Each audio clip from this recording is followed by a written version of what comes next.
by now we have seen so many chemical reactions and their equations. Okay, so chemical reaction is just the depiction of any chemical change, reactants at left hand side and products at right hand side. We also write them in the form of their symbols, so we call them chemical equations.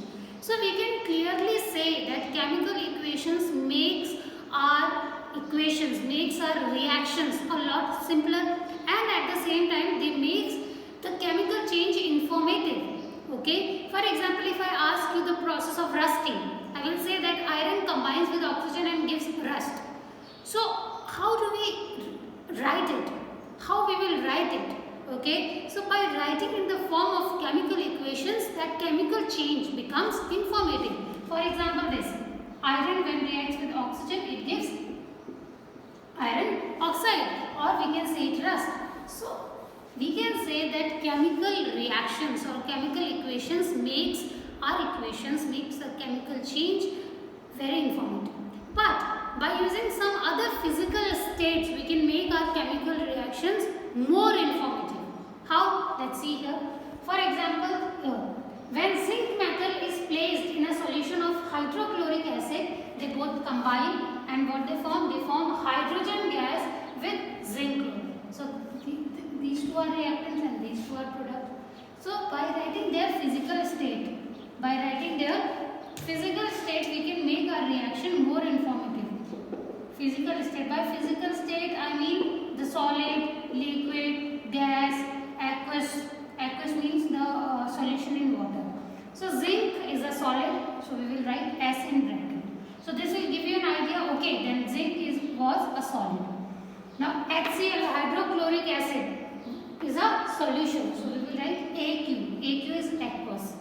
Now hydrogen gas H2 was in the form of gas, so we will write its physical state G. What does it form also? It forms zinc chloride, that is ZnCl2. That's again a aqueous solution, that's a salt. Okay, so salts, these salts, this is the acid, that's the salt, so they are basically aqueous generally. Is that clear? So in this equation you can see when sodium reacts with chlorine, it gives sodium chloride. So what you can write here? Na is solid. Yes, you can write down S. Then chlorine is a gas, so you can write down G here. It will make your reaction more informative. And NaCl is a salt, so you can write down aqueous, AQ in bracket. Or if it is formed as a precipitate, so you can write down PPT. Or if it is in the form of solid, so you can write down S. It depends how you are getting NaCl. Clear? Is that clear? Now here you can see, to make a chemical equation more informative, the physical state of the reactant and the product is mentioned along with their chemical formula. They are written in brackets. Solids are written as S, liquids L, gases G, solutions in water are written as aqueous. For example, I give you salt, the common table salt that you use at home. So that is NaCl, it is in solid form. Now if I make salt solution, what it becomes now? It becomes AQ. It becomes aqueous. Okay, aqueous means anything which is being dissolved in water. It is in solution form. Is that clear?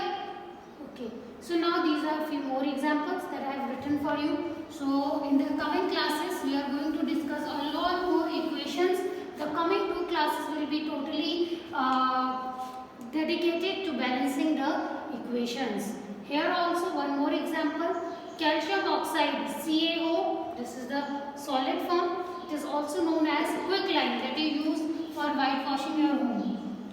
You must have seen that the laborers that comes to your home to whitewash your walls, they take some white substance and they put that into water. Yes, have you seen that? So that is a calcium oxide basically. That compound is calcium oxide that is made by passing oxygen to calcium metal.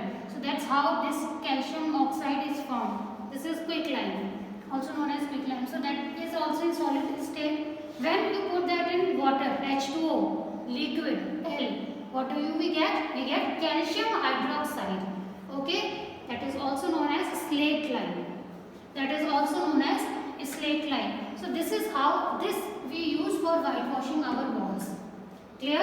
So that's a common phenomenon, the chemical reaction that you must have observed in your homes as well sometimes while whitewashing. So in this particular reaction, you might have observed that a lot of heat is also evolved. Have you seen that?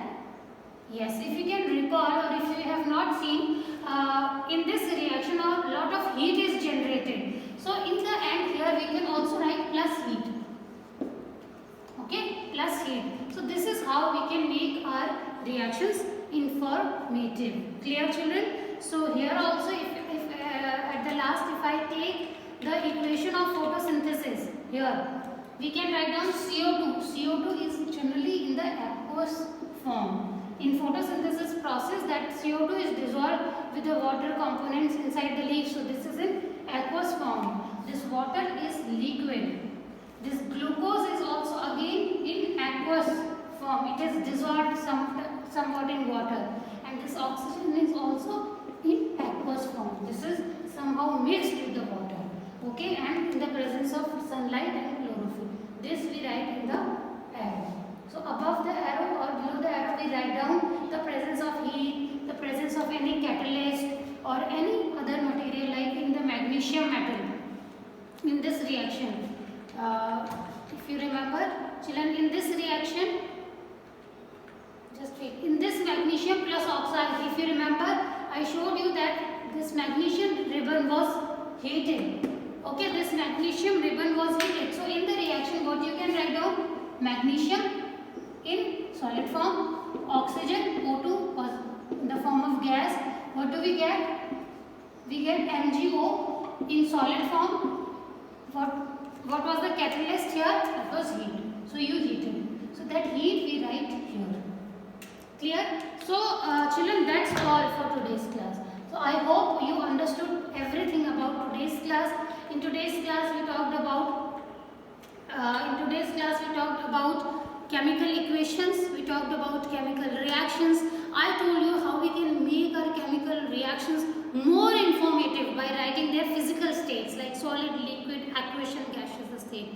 Alright, so I hope the class is crystal clear to you. There is no doubt. If still there is any doubt coming up, do ask me today itself, because in the upcoming classes we are going to balance the equations.